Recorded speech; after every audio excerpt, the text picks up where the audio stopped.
Hi friends, welcome back to our channel.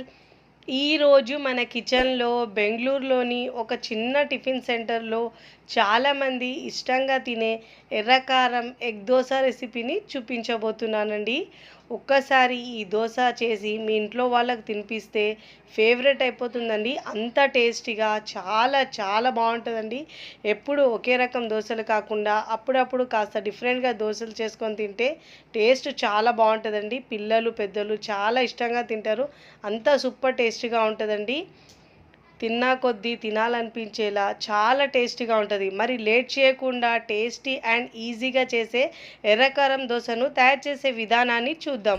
ముందుగా ఇక్కడ నేను ఒక పెద్ద గిన్నె తీసుకొని దాంట్లో ఒక గ్లాసు మినపగుళ్ళు తీసుకోవచ్చండి, లేదంటే మీరు బద్ద మినపప్పు అయినా తీసుకోవచ్చు. అదే గ్లాసున్నర రేషన్ రైస్ తీసుకోవాలండి. ఒకటే గ్లాస్తో అన్ని కొలతలు తీసుకోవాలి. అదే గ్లాసున్నర ఏమో ఇడ్లీ రైస్ వేసుకోవాలి. ఒకవేళ మీ దగ్గర ఇడ్లీ రైస్ లేకపోతే 3 గ్లాసుల రేషన్ రైస్ వేసుకోవాలి దీంట్లో. ఇప్పుడు దీంట్లో 2 టేబుల్ స్పూన్ల పచ్చి శనగపప్పు వేసుకోవాలండి. ఇది వేసుకోవడం వల్ల కలర్ చాలా బాగా వస్తుంది. ఒక 2 నుంచి 3 టేబుల్ స్పూన్ దాకా వేసుకోవాలి. ఇప్పుడు దీంట్లో 1 టీ స్పూన్ మెంతులు వేసుకోవాలండి. ఇక్కడ కొలతల్ని మళ్ళీ రిపీట్ చేస్తున్నాను చూడండి. 1 గ్లాసు మినపగుళ్ళు, గ్లాసున్నర రేషన్ రైస్, గ్లాసున్నర ఇడ్లీ రైసు, 2 టేబుల్ స్పూన్ల పచ్చి శనగపప్పు, 1 టీ స్పూన్ మెంతులు వేసుకొని ఈ కొలతలతో వేసుకుంటే దోశలు చాలా బాగా వస్తాయండి. ఇప్పుడు వాటర్ వేసి శుభ్రంగా ఒక 2 నుంచి 3 సార్లు బాగా వాష్ చేసుకోవాలి. ఇలా బాగా వాష్ చేసుకున్న తర్వాత వాటర్ వేసి 3 నుంచి 4 గంటల పాటు నానబెట్టుకోవాలండి. ఇప్పుడు వాటర్ వేసిన తర్వాత మూత పెట్టేసి ఒక 3 నుంచి 4 గంటల పాటు నానబెట్టుకోవాలి. ఇప్పుడు ఇంకో చిన్న మిక్సింగ్ బౌల్ తీసుకొని ఏ గ్లాస్తో అయితే మన మినపగుళ్ళు అన్ని కొలతలు తీసుకున్నామో అదే గ్లాస్తో 1/2 గ్లాసు అటుకులు తీసుకోవాలండి. వాటర్ వేసి శుభ్రంగా వాష్ చేసుకొని అటుకులు కూడా నానబెట్టుకోవాలండి. ఒకవేళ మీ దగ్గర లావు అటుకులు లేకపోతే సన్నని అటుకులు మీరు గ్రైండ్ చేసేటప్పుడు వేసుకొని గ్రైండ్ చేసుకోవాలి. ఇప్పుడు ఇలా మూత పెట్టేసి వీటిని కూడా మనం నానబెట్టుకోవాలి. చూడండి, ఒక 4 గంటల తర్వాత చూపిస్తున్నాను చూడండి. పప్పులు ఇంకా బియ్యం కూడా బాగా నానాయండి. అటుకులు కూడా బాగా నానాయి. ఇప్పుడు మనం గ్రైండ్ చేసుకోవాలి. ఇప్పుడు మిక్సీ జార్ తీసుకొని దాంట్లో పప్పుల్ని బియ్యంని వేసుకోవాలి.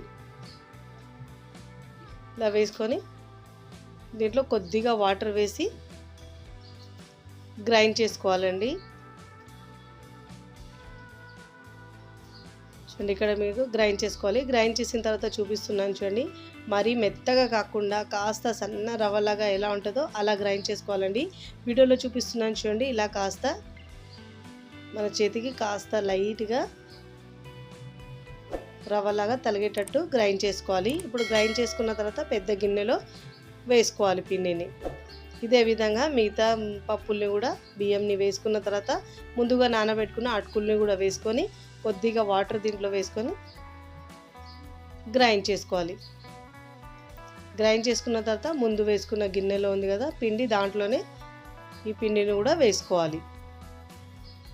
ఇప్పుడు ఇలా గ్రైండ్ చేసుకున్న తర్వాత చూడండి, మనం ఎప్పుడు దోశలు వేసినా ఇడ్లీలు వేసినా కానీ ఇలా చేత్తోనే ఫర్మెంట్ చేసుకుంటే చాలా బాగా ఫర్మెంట్ అవుతుందండి. పిండి బాగా పులుస్తుంది. ఇలా చేత్తో ఒక 2 నుంచి 3 నిమిషాల పాటు బాగా మిక్స్ చేసుకోవాలి. వీడియోలో చూపించిన విధంగా మిక్స్ చేసుకోవాలండి.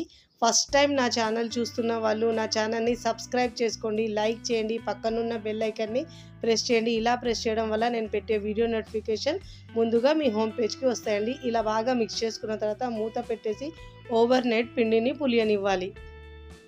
కనీసం 8 గంటలన్నా పిండి పులవాలండి. ఇప్పుడు ఓవర్ నైట్ తర్వాత చూపిస్తున్నా చూడండి, పిండి ఎంత బాగా పులిసిందో. చాలా బాగా పిండి బాగా పులుస్తూనే దోశలు చాలా బాగా వస్తాయండి. ఇలా బాగా మిక్స్ చేసుకోవాలి. ఒకటే డైరెక్షన్లో పిండిని బాగా మిక్స్ చేసుకొని మన అవసరాన్ని బట్టి పిండిని మరొక గిన్నెలో తీసుకోవాలి. మనకి ఎంత సరిపోతుందో అంత గిన్నెలోకి తీసుకోవాలి. ఇక మిగతా పిండిని మనం మూత పెట్టేసి 2 రోజుల పాటు ఫ్రిడ్జ్లో పెట్టి దోశలు వేసుకోవచ్చండి.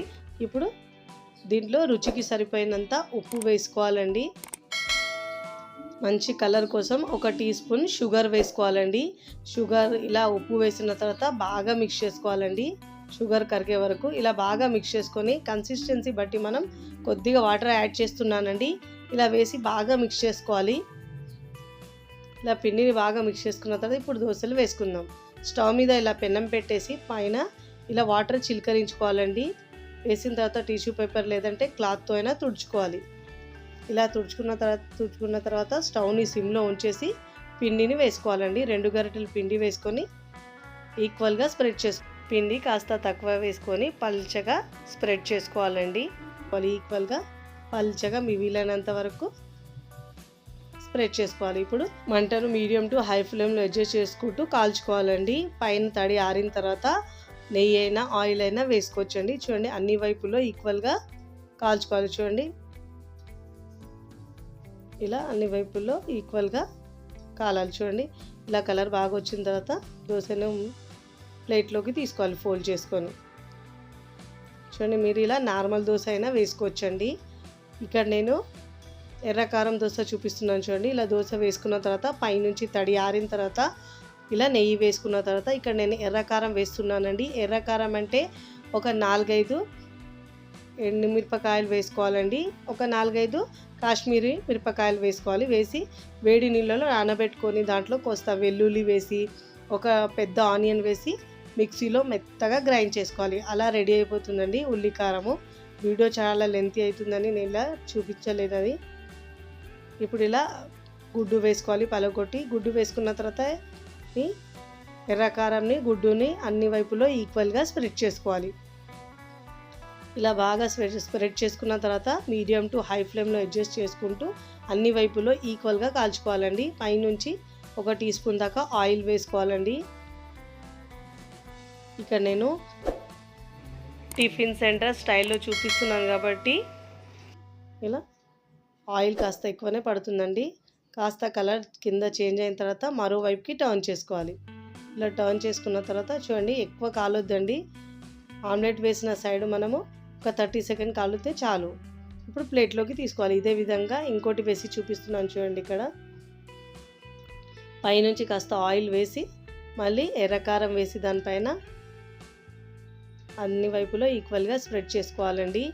ఇక్కడ నేను కాశ్మీరీ మిర్చి ఎందుకంటే కలర్ కోసం వేస్తున్నానండి. ఒకవేళ మీ దగ్గర లేకపోతే నార్మల్ ఎండు కారంతో అయినా చేసుకోవచ్చు. కాస్త స్పైసీగా ఉంటుందని నేను ఇక్కడ అది సగం ఇది సగం తీసుకున్నానండి.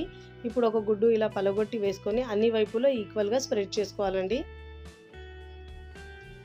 ఇలా అన్ని వైపుల్లో ఈక్వల్గా స్ప్రెడ్ చేసుకొని మంచిగా కాలే వరకు కాల్చుకోవాలండి. పైనుంచి కావాలంటే మీరు ఇష్టం ఉంటే ఆనియన్ అయినా వేసుకోవచ్చండి.